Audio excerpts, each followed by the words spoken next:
Bonjour et bienvenue à vous tous. Bienvenue surtout aux élèves de la section économie-gestion avec qui nous allons faire cette révision pour la matière gestion.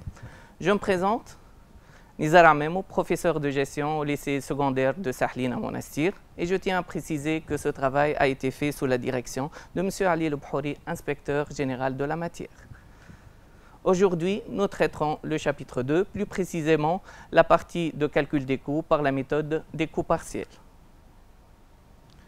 Au terme de cette séance, l'élève doit être capable de distinguer les coûts variables des coûts fixes, de calculer la marge sur coûts variables, d'établir le tableau de résultats différentiels, de calculer le seuil de rentabilité et la marge de sécurité, et aussi de retrouver le chiffre d'affaires nécessaire à la réalisation d'un résultat donné. Pour pouvoir atteindre ces objectifs, il doit avoir quelques prérequis, tels que la notion de chiffre d'affaires, de coût, de marge ou encore de résultat.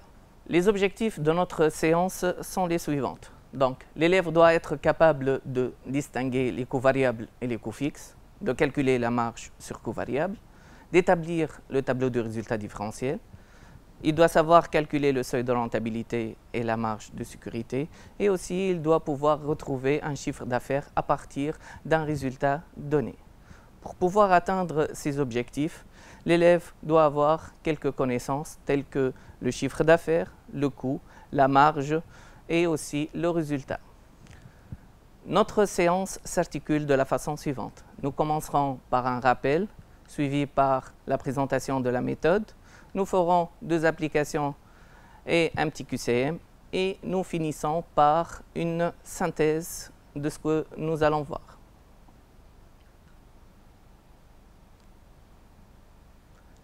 Commençons tout d'abord par le rappel. On va rappeler la notion de coût. Un coût, c'est l'ensemble des charges afférentes à un produit à un stade donné du processus de production. On peut citer comme exemple le coût d'achat, le coût de production ou encore le coût de revient. D'ailleurs, ce dernier se calcule en faisant l'ensemble des charges qui correspondent aux différents stades d'élaboration du produit ou du service jusqu'à sa disponibilité aux utilisateurs. On a déjà calculé ce coût de revient à l'aide de la méthode de coût complet. Rappelons alors cette méthode. Cette méthode consiste sur l'accumulation de la totalité des ressources consommées. Ces charges sont divisées en charges directes et charges indirectes. D'ailleurs, on peut l'expliquer à l'aide du schéma suivant. On peut expliquer cette méthode à l'aide du schéma suivant. On commence par les charges indirectes, qui doivent transiter par le tableau de répartition des charges indirectes. Là, on va utiliser les unités d'œuvre pour les répartir entre les différents produits. Une partie de ces charges indirectes va permettre le calcul du coût d'achat en additionnant une autre partie des charges directes. On a alors notre coût d'achat. Ce dernier va nous permettre de calculer le coût de production en rajoutant les frais de production directs et indirects.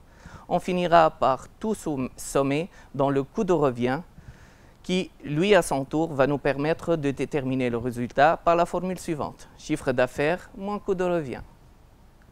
Cette méthode a des avantages comme des inconvénients. Commençons tout d'abord par ses avantages. Elle prend en considération l'ensemble des charges de l'entreprise, directes et indirectes. Elle permet de préparer les devis et fixer les prix de vente de façon fiable. Et surtout, elle permet de calculer le résultat analytique par produit. Mais elle a aussi des limites. Tout d'abord, les charges indirectes sont réparties de façon arbitraire. Elle est utilisée principalement dans une analyse a posteriori des charges, donc elle ne permet pas de faire des prévisions fiables. Et surtout, elle ne tient pas compte de la variation du niveau d'activité. D'ailleurs, c'est sur ce dernier point qu'on va se concentrer pour présenter la méthode des coûts partiels. Dans cette méthode, on va changer la répartition des charges. Désormais, on aura des charges variables et des charges fixes. Commençons par les charges variables. Ce sont des charges dont le montant varie en fonction du niveau d'activité. On peut les appeler aussi charges opérationnelles. On peut citer comme exemple l'achat de matières premières, la consommation telle que l'électricité, l'achat de marchandises, Et pour mieux les comprendre, on va prendre un petit exemple. Une pizzeria qui peut fabriquer des pizzas à partir d'une certaine quantité de farine. Plus elle produira de pizzas, plus la consommation de farine augmente. Donc, pour produire 4 pizzas, on a besoin de 4 fois de farine. On peut représenter ces charges à l'aide du tableau suivant. Donc, plus le niveau d'activité augmente, plus la production augmente, plus le coût variable total augmente. On peut alors écrire que le coût variable total est tout simplement le coût variable unitaire multiplié par la quantité produite. Ici, la quantité de pizza fabriquée. Passons maintenant aux charges fixes, qu'on peut également appeler les coûts fixes. Ces coûts sont indépendants du niveau d'activité et sont composés essentiellement des amortissements, des locations, des appointements tels que le salaire des gardiens ou des administrateurs. Revenons à notre exemple de la pizzeria. Pour fabriquer les pizzas, nous avons besoin d'embaucher un pizzaiolo. Ce dernier sera payé un certain montant d'argent. Son salaire journalier sera le même, quelle que soit la production qu'il a fait. Une pizza fabriquée, 2 pizzas fabriquées ou même 50 pizzas fabriquées, notre pizzaiolo percevra le même salaire journalier. Si on essaye de tracer les coûts fixes sur le graphique, on aura une droite parallèle à l'axe des abscisses et on dira que le coût fixe est toujours égal au coût fixe de la période, quelle que soit la quantité fabriquée. Essayons maintenant de calculer le résultat à l'aide de cette méthode. On commence tout d'abord par le calcul du chiffre d'affaires. On va dans une première étape résorber seulement une partie des charges, à savoir les charges variables totales. Le reste sera un résultat intermédiaire qu'on appellera marge sur coût variable. Il est obtenu tout simplement en faisant la différence entre le chiffre d'affaires et le coût variable total. C'est cette marge qui va nous permettre de couvrir le reste des coûts, à savoir le coût fixe. Et ainsi, on pourra avoir le résultat en faisant la différence entre la marge sur coût variable et les coûts fixes. Cette même démarche peut être suivie dans le tableau du résultat différentiel. Donc tout d'abord, on commence par le calcul du chiffre d'affaires, c'est la quantité multipliée par le prix de vente. Le coût variable unitaire multiplié par la quantité. En faisant la différence entre le chiffre d'affaires et le coût variable total, on aura la marge sur coût variable. Il suffit de mettre les coûts fixes de la période, de faire la différence et on aura notre résultat. Ces montants peuvent aussi être transformés en pourcentage. Pour ce faire, on va prendre le chiffre d'affaires comme base de notre calcul. Donc, il aura un pourcentage de 100%. Ainsi, on peut calculer des pourcentages tels que le taux de variabilité, c'est le coût variable total divisé par le chiffre d'affaires, ou le taux de marge sur coût variable. C'est la marge sur coût variable divisée par le chiffre d'affaires. Ces deux pourcentages ont toujours un total égal à 100%. Autre chose intéressante concernant ces deux pourcentages, c'est qu'on peut les calculer indépendamment du niveau d'activité. Donc, on peut utiliser pour cela le coût variable unitaire qu'on divise par le prix de vente et on obtient notre taux de variabilité. Pareil pour le taux de marge sur coût variable en utilisant la marge sur coût variable unitaire divisée par le prix de vente. En ce qui concerne le coût fixe, nous jugeons qu'il n'est pas nécessaire de calculer son pourcentage. Quant au résultat, il nous permet d'avoir le taux de rentabilité commerciale, à savoir le résultat divisé par le chiffre d'affaires. Revenons donc à la marge sur coût variable. On a dit que c'est elle qui va couvrir le coût fixe pour dégager le résultat de l'entreprise. Dans ce premier cas, le résultat de l'entreprise il est positif. La marge est supérieure au coût fixe. Mettons ce cas de côté et voyons un autre cas. Dans ce deuxième cas, la marge sur coût variable est inférieure au coût fixe. Donc, elle ne permet pas de couvrir la totalité des coûts fixes. On aura alors un résultat négatif en faisant la différence. On peut même imaginer un troisième cas. Dans ce troisième cas, la marge sur coût variable couvre parfaitement les coûts fixes et on aura alors un résultat nul. Ces trois cas peuvent être visibles sur le graphique suivant. Donc, on va tracer deux axes.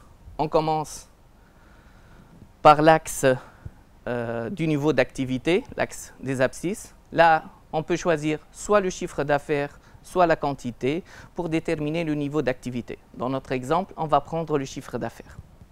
Dans le deuxième axe des ordonnées, on doit tracer le coût fixe et la marge sur coût variable. Commençons par le coût fixe. On a vu que ça va être une droite parallèle à l'axe des abscisses.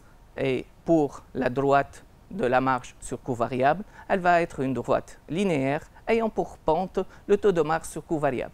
Donc sa formule sera la suivante. Marge sur coût variable égale taux de marge sur coût variable qui multiplie le chiffre d'affaires. Apparaissent alors deux zones.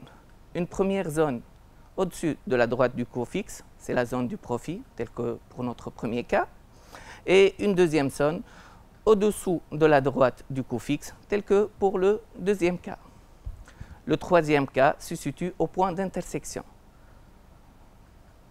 C'est le point d'équilibre, là où la marge sur coût variable égale au coût fixe, et là on a un résultat égal à 0.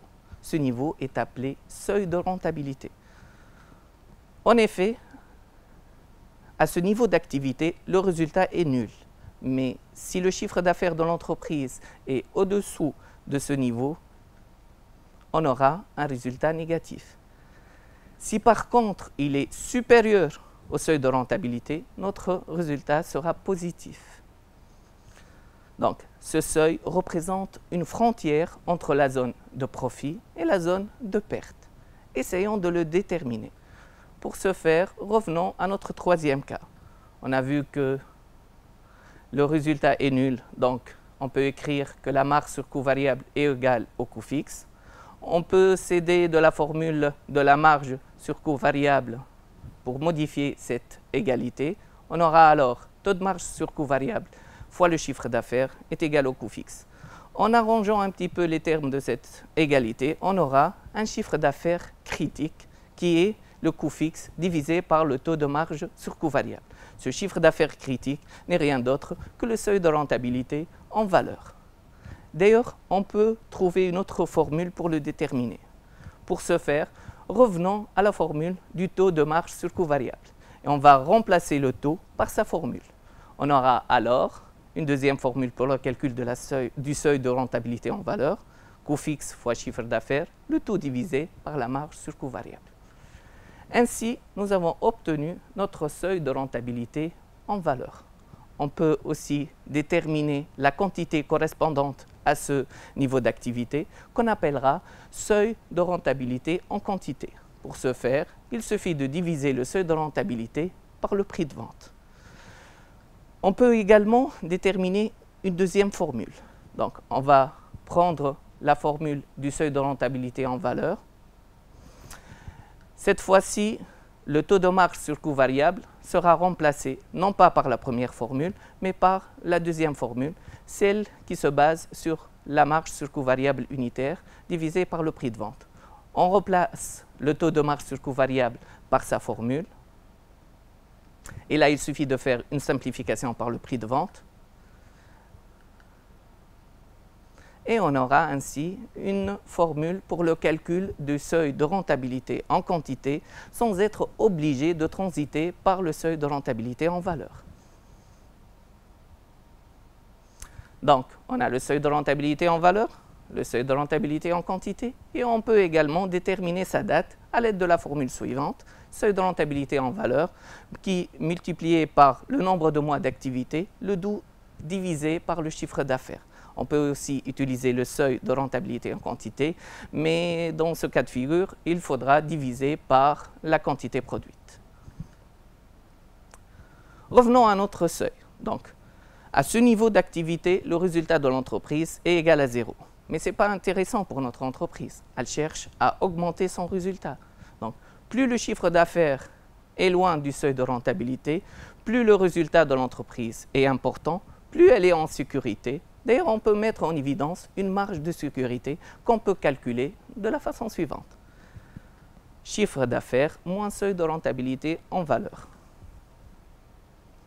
On peut également déterminer une marge de sécurité en quantité en faisant la différence entre la quantité produite et le seuil de rentabilité en quantité. Sur cette diapositive, on peut voir apparaître les différentes formules qu'on vient de démontrer. Essayons donc de les appliquer. Je vous lis l'énoncé.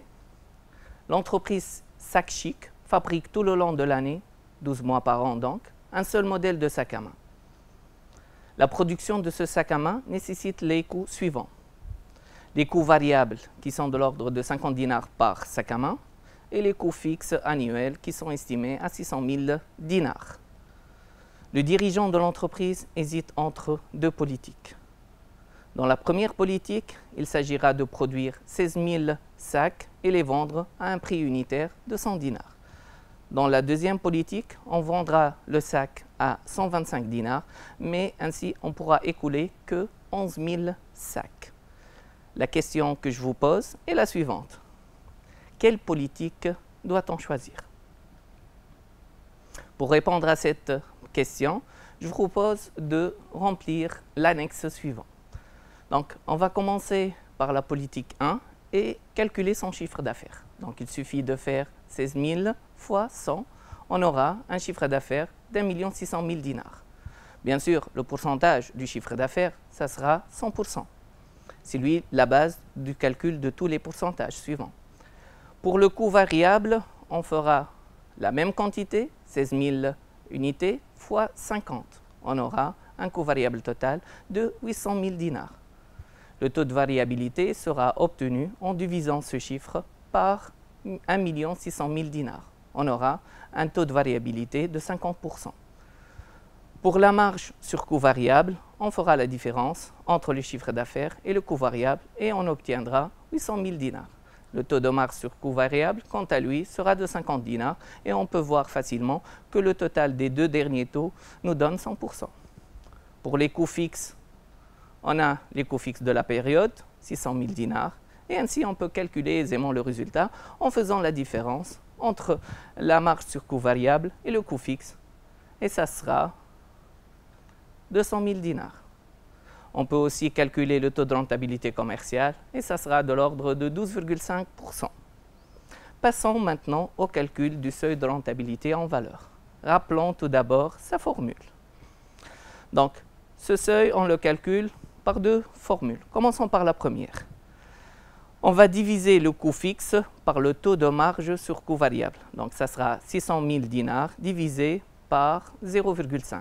On obtient un seuil d'1 200 000 dinars. On peut aussi essayer la deuxième formule. On aura le même résultat, mais cette fois-ci, on a multiplié les 600 000 dinars par 1 600 000 et le tout sera divisé par la marge sur coût variable totale, à savoir 800 000 dinars. On peut même essayer une troisième méthode. Cette fois-ci, on va passer par le seuil de rentabilité en quantité. Donc, rappelons sa formule. Le seuil de rentabilité en quantité peut être calculé en divisant le coût fixe par la marge sur coût variable unitaire. La marge sur coût variable unitaire, on peut l'obtenir en faisant la différence entre le prix de vente et le coût variable unitaire, ou alors en divisant la marge sur coût variable totale par la quantité. Ici, ça sera 800 000 divisé par 16 000 unités. Donc, le seuil de rentabilité en quantité, on peut l'obtenir facilement et ça sera 12 000 sacs. Et on peut vérifier facilement que en multipliant ce seuil de rentabilité en quantité par le prix de vente, et on retrouve le même seuil de rentabilité en valeur, à savoir 1 200 000 dinars. Passons maintenant au calcul de la marge de sécurité. Rappelons sa formule. Donc, la marge de sécurité, c'est le chiffre d'affaires moins le seuil de rentabilité en valeur. Ici, ça sera 1 600 000 dinars moins le seuil de rentabilité, donc 1 200 000 dinars. Et on obtiendra 400 000 dinars comme marge de sécurité. Donc, on a fini nos calculs pour la première politique. Pour la deuxième politique, ça sera les mêmes calculs. Seulement, on changera la quantité et le prix de vente. Et on obtient alors les résultats suivants. Passons maintenant au choix. Dans un premier cas, observons le résultat. Là, c'est la deuxième politique qui apparaît la plus rentable, avec un résultat de 225 000 dinars supérieur à celui de la première politique, 200 000 dinars. Donc on peut dire que la politique 2 est préférée parce qu'elle est plus rentable. Mais aussi on peut observer la marge de sécurité et là on aura une autre décision. C'est la politique 1 qui devient moins risquée, avec une marge de sécurité plus importante, 400 000 dinars supérieure à 375 000 dinars. Alors, que choisir?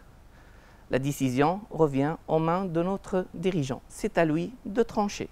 S'il préfère la rentabilité au risque, alors là, il penchera pour la politique 2. Il changera par contre de politique si il juge que pour lui, la sécurité est préférée à la rentabilité. Dans ce cas de figure, il choisira la politique 1. Voilà, nous avons fini notre première application. Passons à la deuxième. Cette deuxième application est extraite du bac de l'année 2016, session principale, avec quelques petites modifications. Je vous lis l'énoncé.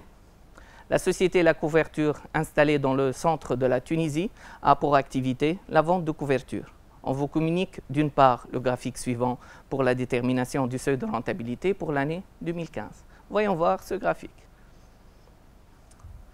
Donc, ce graphique ressemble à celui qu'on a vu tout à l'heure. Donc, on a le coût fixe qui est égal à 200 000 dinars et la droite de la marge sur coût variable. Continuons à lire l'énoncé. On vous communique d'autre part que la marge sur coût variable est de 320 000 dinars pour l'année 2015. Le travail à faire est le suivant. En prenant appui sur le graphique et les autres informations, dites à partir de quel montant l'activité de l'entreprise est rentable et comment appelle-t-on cette valeur. Pour la deuxième question, il nous demande de déterminer le chiffre d'affaires total réalisé par la société La Couverture au cours de l'année 2015. Dans la troisième question, il s'agira de présenter le tableau de résultats différentiel. Dans la quatrième question, on calculera le taux de marge sur coût variable. Et dans la cinquième question, il nous demande de déterminer un chiffre d'affaires qu'il faudrait réaliser pour doubler les bénéfices. Commençons tout d'abord par la première question. Donc, je relis la question. Dites à partir de quel montant l'activité de l'entreprise est rentable. Comment appelle-t-on cette valeur? Donc, on va reprendre le graphique de tout à l'heure. Et là, on va se concentrer sur le point d'intersection. C'est le point d'équilibre là où la marge sur coût variable est égale au coût fixe. Et on va voir ce qu'on a en abscisse. On peut lire facilement 500 000 dinars. Ces 500 000 dinars représentent le seuil de rentabilité en valeur. Pour répondre à cette question, nous dirons alors l'activité de l'entreprise est rentable à partir de 500 000 dinars et que cette valeur n'est rien d'autre que le seuil de rentabilité en valeur. Passons à la deuxième question. Déterminer le chiffre d'affaires total réalisé par la société La Couverture au cours de l'année 2015. Je vous rappelle que pour l'année 2015, il nous a donné la marge sur coût variable totale qui est égale à 320 000 dinars.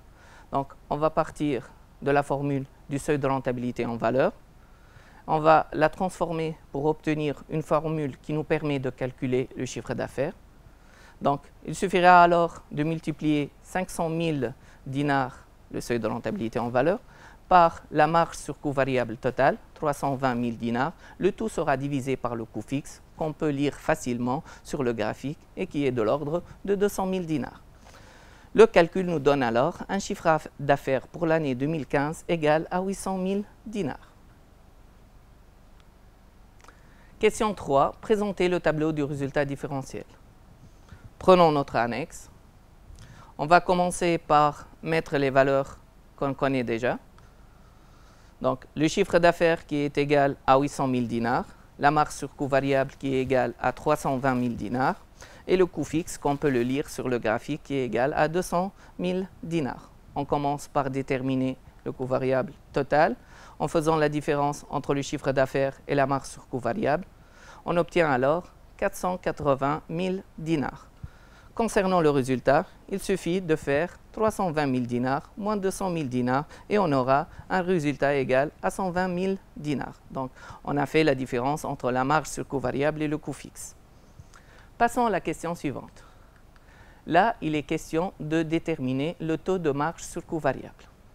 Cette question est assez facile à faire. Il suffit alors de diviser la marge sur coût variable par le chiffre d'affaires. On fera alors 320 000 dinars divisé par 800 000 dinars. On obtient 0,4, soit 40% comme taux de marge sur coût variable. Mettons ce tableau de côté et voyons la question 5. Déterminer le chiffre d'affaires qu'il faudrait réaliser pour doubler les bénéfices.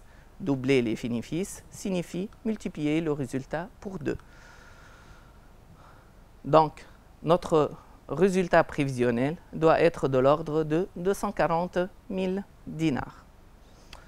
On est tenté à penser de façon proportionnelle. Donc, si on doit doubler le résultat, doit-on alors doubler le chiffre d'affaires? Non, bien sûr que non. Ici, la proportionnalité ne marche pas, tout simplement parce qu'il y a les coûts fixes. La bonne démarche est la suivante. On commence par inscrire les coûts fixes, donc ça sera 200 000 dinars. Pour retrouver la marge sur coût variable, on va additionner le résultat prévisionnel et le coût fixe. On retrouve alors une marge sur coût variable prévisionnelle de 440 000 dinars. Pour retrouver le chiffre d'affaires, on va emprunter les mêmes taux que dans le tableau de l'année 2015. En effet,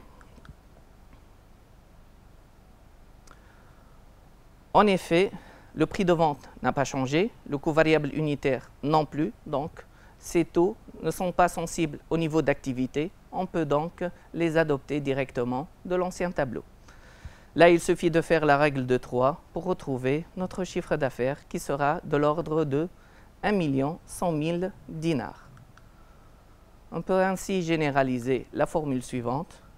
Si on a un résultat donné, il suffit d'ajouter le coût fixe et de tout diviser par le taux de marge sur coût variable pour retrouver le chiffre d'affaires prévisionnel ciblé. Donc, cette formule n'est valable que dans l'hypothèse où on garde la même structure de coût et le même prix de vente. Revenons à notre exercice. On a vu que pour doubler le résultat, il a suffi de faire une petite augmentation de 37,5% du niveau d'activité.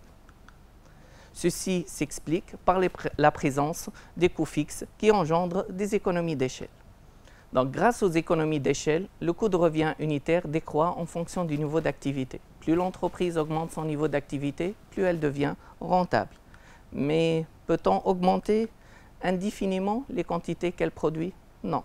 Il y a toujours une limite. Chaque structure a des contraintes et on se trouve face à des quantités qu'on ne peut pas dépasser. Ceci fera l'objet du prochain sous-titre de notre chapitre, le choix des quantités optimales à produire.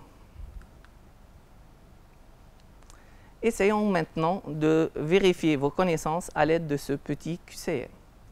Je vous propose 4 questions. Commençons par la première. Elle est assez facile. Pour une entreprise de transport de marchandises, la consommation de carburant pour son parc de camions est considérée comme coût variable ou coût fixe. Je vous donne 2 propositions. Petit a, coût variable, petit b, coût fixe. Je vous laisse 15 secondes de réflexion.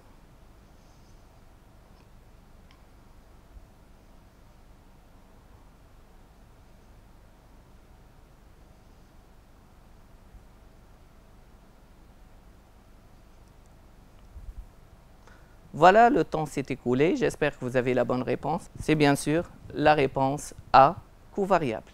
En effet, la consommation de carburant augmente avec le nombre de transports de marchandises effectués par l'entreprise. Passons à la deuxième question qui, elle aussi, elle est assez facile. Qu'appelle-t-on la quantité qu'il faudrait produire pour réaliser un résultat nul? Cette fois-ci, vous avez 3 propositions. A, marge de sécurité. B, chiffre d'affaires critique.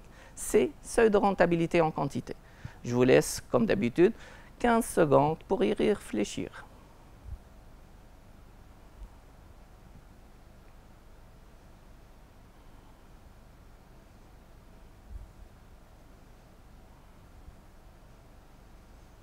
Les 15 secondes se sont écoulées et la bonne réponse est bien sûr C, le seuil de rentabilité en quantité. Passons à la troisième question. On augmente un petit peu le niveau de difficulté. Je vous lis la question. De combien peut-on diminuer le chiffre d'affaires sans subir de pertes? Là, on a 4 propositions. Petit a, marge de sécurité. Petit b, chiffre d'affaires critique. Petit c, seuil de rentabilité en quantité. Ou alors d, taux de marge sur coût variable multiplié par le coût fixe. 15 secondes.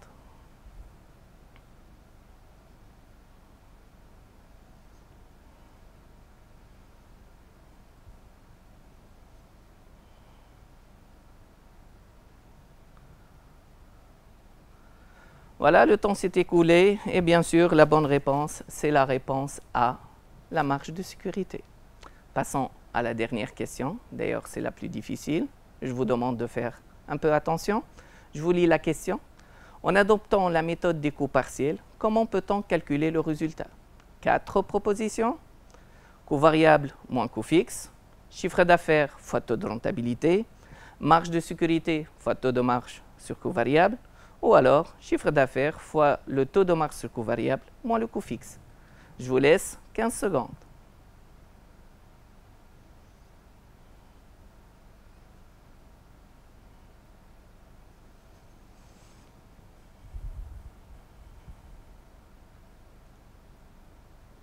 Voilà, le temps s'est écoulé. Essayons de voir les bonnes réponses. Donc, la proposition B, chiffre d'affaires fois le taux de rentabilité, elle est correcte. Oui, elle permet le calcul du résultat. La proposition C aussi, elle est correcte. C'est la marge de sécurité fois le taux de marge sur coût variable. Et même la réponse D, elle est correcte aussi. Donc, chiffre d'affaires fois taux de marge sur coût variable, ça nous donne la marge sur coût variable totale. Il suffit de retrancher les coûts fixes pour obtenir notre résultat. Voilà, on a fini notre QCM. J'espère que vous avez eu les bonnes réponses. Passons maintenant à la synthèse de notre présentation.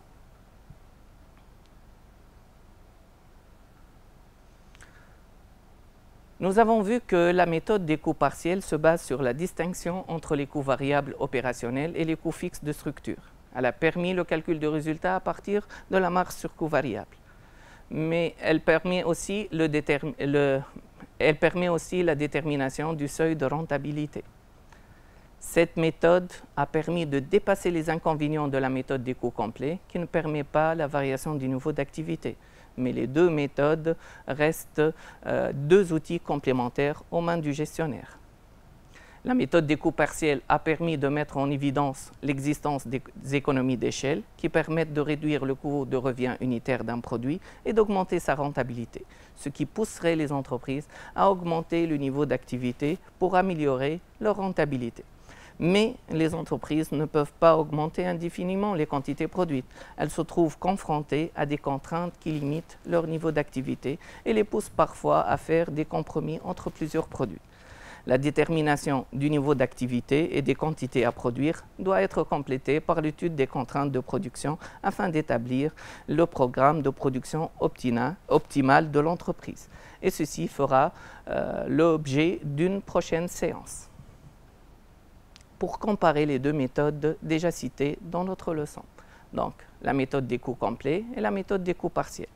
On a 6 situations. Observons-les une par une. On commence par la première. Calcul du coût de revient d'un produit. Là, c'est bien sûr la méthode des coûts complets qui est plus pertinente. Aussi, pour le choix du prix de vente d'un produit, on sera tenté à utiliser la méthode du coût complet. Mais pour le calcul des prévisions, là, on optera pour la méthode du coût partiel. Aussi, pour le choix du niveau d'activité pour un prix donné ou pour le choix du prix de vente en fonction du niveau d'activité, on sera toujours obligé d'utiliser la méthode des coûts partiels. Mais dans la 6e situation, choix des quantités à produire, ni la première ni la deuxième méthode nous permet de retrouver les quantités optimales. Pour ce faire, on a besoin de déterminer le programme de production optimale en déterminant les quantités de production. Et ceci, comme on l'a dit, fera l'objet d'une prochaine séance. Voilà, donc on arrive au terme de notre présentation. J'espère qu'elle vous a été bénéfique. Je vous remercie pour votre attention et je vous dis à une prochaine fois.